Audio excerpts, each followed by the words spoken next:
السلام عليكم ورحمة الله وبركاته. ازيكم حبايبي؟ عاملين ايه؟ رب تكونوا بخير. فيديو جديد ويوم جديد، يوم كله خير وبركة وتقى ونشاط. نبدأ اليوم بتاعنا ونصلي على النبي. اللهم صل وسلم وبارك على سيدنا محمد وعلى آله وصحبه وسلم تسليما كثيرا. كل عام وانتم بخير وعيد سعيد يا رب، عيد مبارك يا رب علينا وعلى الجميع. ربنا يا رب يجعل ايامكم كلها كده اعياد وراحة بال، اللهم امين. وربنا يا رب ينصر اخواتنا في فلسطين وكل المستضعفين في يعني في العالم كله يا رب، اللهم امين يا رب العالمين. وينصر كل الدول العربية اللي فيها حروب يا رب، اللهم امين يا رب العالمين. يلا بينا بقى النهارده ندخل على الفيديو بتاعنا كده. وكل عام وانتم بخير. رمضان خلاص خلص، واحنا كان عندنا في مصر رمضان 30 يوم، اللهم لك الحمد ولك الشكر. يعني بصوا، يعني الواحد بيبقى مبسوط ان رمضان بيجي 30 يوم والله العظيم. ولما بيجي مثلا 29 يوم بنبقى زعلانين، يعني عارفين. بس الحمد لله الحمد لله احنا كان في مصر رمضان 30 يوم، في بعض الدول العربية كان 29 يوم.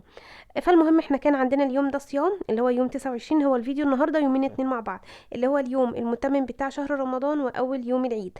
فانا هنا اللهم صل على سيدنا محمد، ما كنتش طبعا لزقت البيتي فور وكده، فقلت الزقه. كنا بالنهار، وانا حبيت ان انا الزقه بالنهار واحنا كنا صايمين، علشان خاطر عارفين ايه، ولادي جنبي بقى، انتوا عارفين بقى لما بيبقى مثلا الشوكولاتات والحلويات دي في الفطار او بعد المغرب، يعني هيبقى الوضع ايه. فانا حبيت، حتى ولادي دخلوا المطبخ وانا واقفه بعمل، بيقولوا هو ده وقته يعني يا ماما؟ قلت لهم في ايه؟ قالوا هو ده وقته يعني ان انت تعملي البيتي فور. قلت لهم ايوه، ده هو انا مختاره الوقت ده، يعني بالاخص ان انا اعمل البيتي فور دلوقتي. فالله المستعان. طبعا سيحت الشوكولاته. سيحتها ازاي؟ انا كنت جايبه شوكولاته بيضه وشوكولاته بني وبرطمان ماكس تيلا. سيحت الشوكولاته اللي هي اللي هو القالب الشوكولاته ده، سيحته بشرتها وسيحتها في حمام ميه. ميه، حله ميه مغليه كده صغيره. ورحت بشره البتاع ده، بشره الشوكولاته في الطبق ده، وحطيته فوق الحله. وقلبته كده بالشوكه، بدأ ان هو ايه، الشوكولاته تسيح معايا. وحطيت عليها حوالي معلقتين اتنين من الزيت بس وخلاص. يعني حتى بس معلقتين اتنين كبار كده زيت مع الشوكولاته، وسحت على طول. وبدأت بقى ان انا احط الشوكولاته اللي هي الماكس تيلا، يعني اللي هي بديل النوتيلا دي، في النص. واغطس البيتي فور بتاعي بقى في الشوكولاته السايحه، واخرجه. كان عندي جوز هند وبتاع ده، وسوداني مجروش. كنت ايه جرشاه كده، يعني خشن شويه في المطحنه. وخلاص اللي موجود عندي زينته وفرحت بقى البيت والاشكالهم. بصوا كل الاشكال احلى من بعض يعني. بجد بجد، عارفين ان انا كنت اليوم ده كنت هعمل كده فطار سهل وسريع يعني وخفيف. فكنت ابدعت بقى الايه اللي هو عارفين، اللي على رواقه كده وما بقتش مستعجله. الشكل ده عجبني جدا، عامل زي كانه عين كده. اللي هو بيضة وفي نقطة سمرة كده، بصراحة شكله حلو قوي.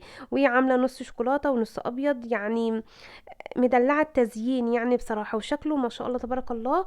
وبعد الفطار بقى أكلت منه، طعمه في منتهى الجمال، بجد بجد طعمه حلو جدا جدا.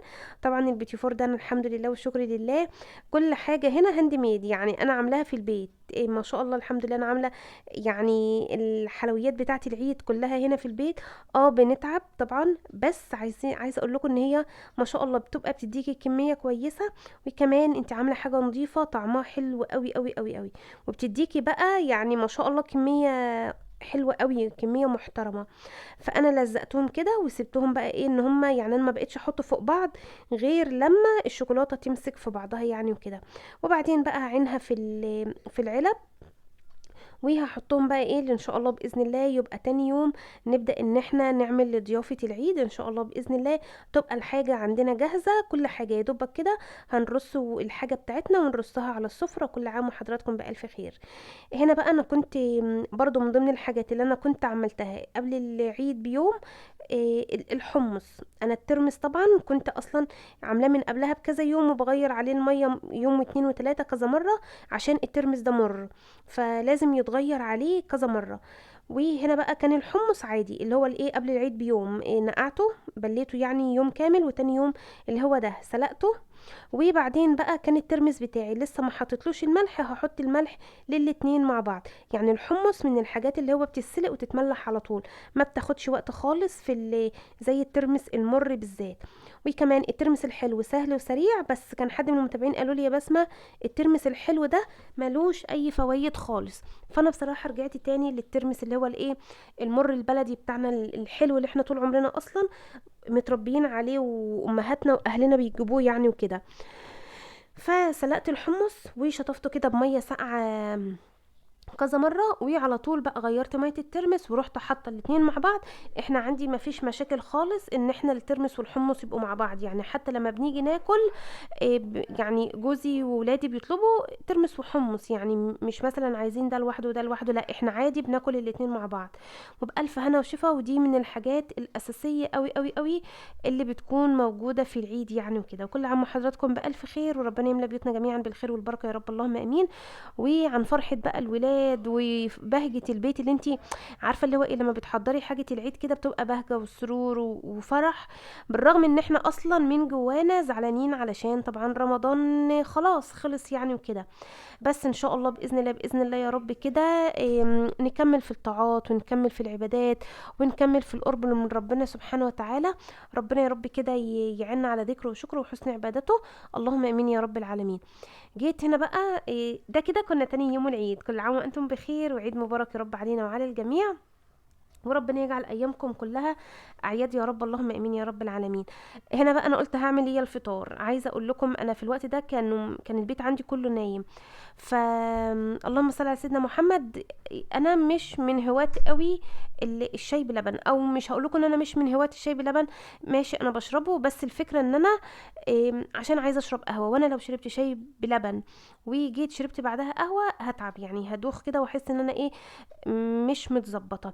فانا قلت علشان خاطر احتراما للقهوه فقلت ايه نتاسف للشاي بلبن ومش هشرب شاي بلبن بصراحه.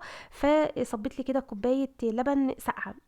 انا برضو من الناس اللي بحب قوي قوي قوي اللبن يكون ساقع ما يكونش سخن. وكمان الجو اليوم ده كان ما شاء الله كان حلو قوي، يعني تحس ان هو كده صيفي، والدنيا بصراحه كان الجو حلو قوي. فقلت كده اغطس بقى بسكوتين كده نفطر بيهم. الوقت ده كنا بعد الظهر بشويه، قلت افطر كده طبعا لسه المعده بقى متعودين على الصيام وهكذا. فقلت افطر حاجه خفيفه، كوبايه حليب كده بالبسكويت اللي احنا برضه عاملينه مع بعض، وفضل ونعمه ورضا قوي قوي الحمد لله. اصلا الواحد ما بيبقاش له نفس ان هو ياكل، المعده اصلا لسه واخده على الصيام، ومش عايزين بقى نلخبط برضو علشان خاطر ما نتعبش، ولا قدر الله ما فيش حد فينا يتعب، والعيد يعدي على خير يعني وكده. هو العيد عايز اقول لكم معظم اكلنا فيه سوداني، ترمس، حاجات من الحلويات والحاجات دي، فالله المستعان. جيت هنا بقى طلعت طبعا الحاجة اللي احنا كنا عاملينها مع بعض، وبدأت بقى انا الفترة اللي فاتت اللي كان مثلا ايه، كان جوزي مثلا او ولادي بعد الفطار عايزين كحك عايزين بسكويت، بقيت اعمل لهم مثلا علبة مشكلة واحطها وياكلوا منها، يعني مش مثلا عاملة الحاجة بتاعتي العيد لا ومحدش يقرب لها ولا كده، بصراحة لا. لان الحمد لله يا رب اللهم لك الحمد احنا عاملين الحاجة إيه، عارفين دي ميزة بقى الحاجة لما انت تيجي تعمليها في البيت بتلاقيها يعني ما شاء الله يعني بتدي معاكي كمية حلوة مبروكة، عن ما تكوني شارية مثلا كيلو كحك كيلو بسكويت، لا احنا مش هنقرب له هنسيبه للعيد. فدي ميزة بقى ان انت لما بتعملي الحاجة بتبقى ما شاء الله اللهم بارك الحاجة كويسة معاكي، بتدي معاكي كمية كويسة. فهنا فاللهم صل على النبي. جيت هنا بقى بدأت كان عندي العلبة دي طبعا عندي بقى لها كذا سنة، اللي هي بحط فيها الحاجة بتاعت ضيافة العيد وكده. قلت اقطع ورق زبدة واحطه في ارضيه العلبه، والبسكويت انا رصيته كده في الصينيه دي ورشرشت عليه السكر، وهبدا بقى اشيل الكحك.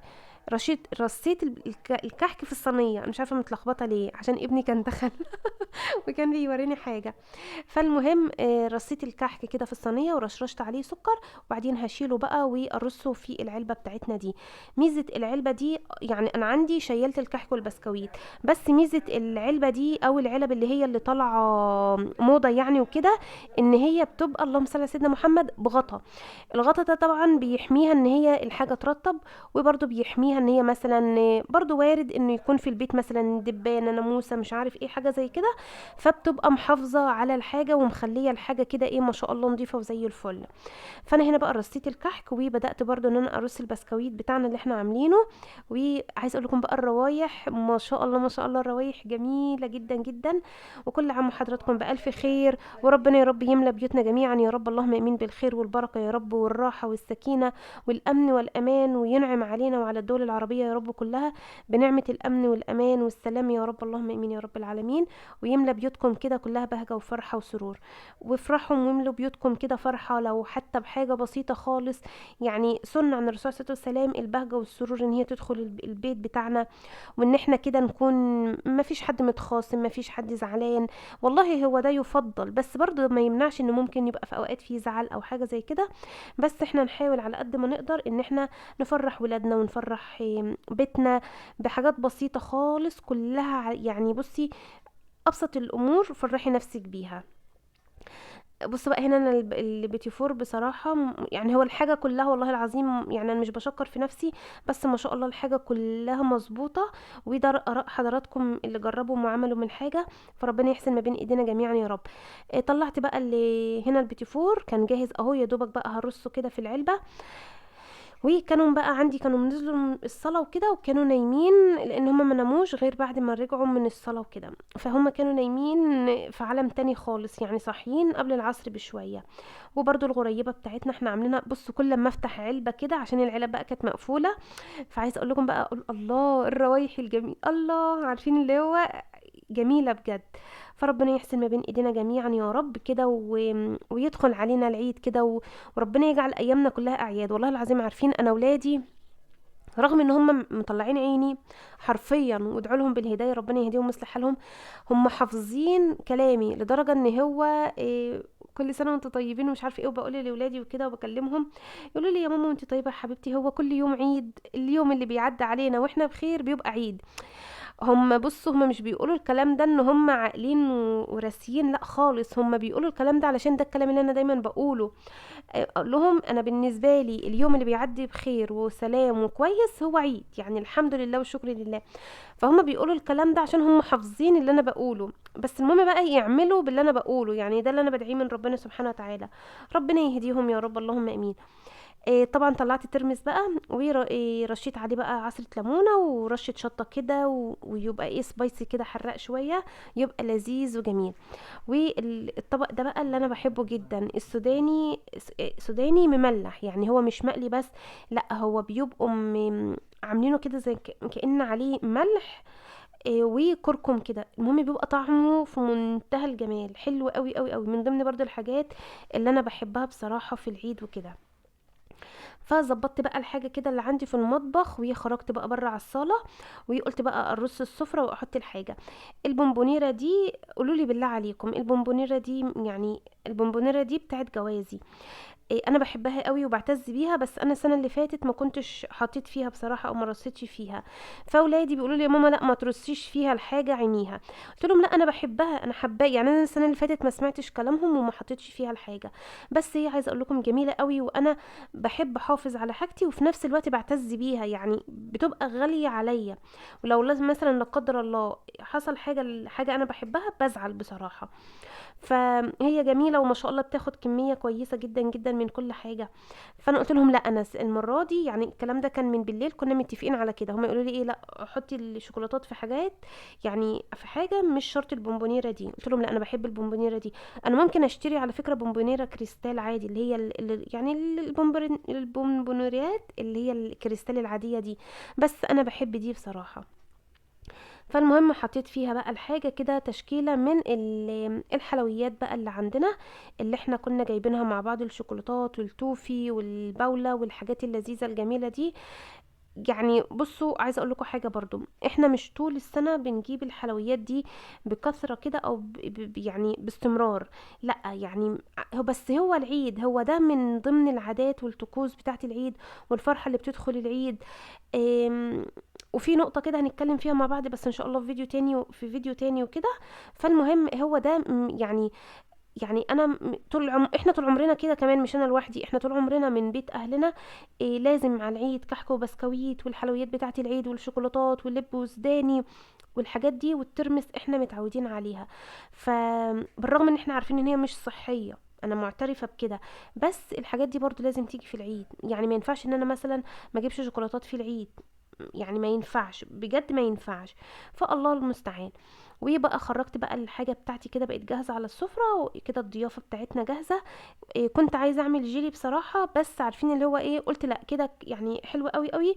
مرة تانية ممكن تالت يوم العيد او بعد العيد اعمل جيلي بقى براحتي، يعني مش يبقى كل حاجة في وقت واحد، يعني هو كده رضا قوي قوي.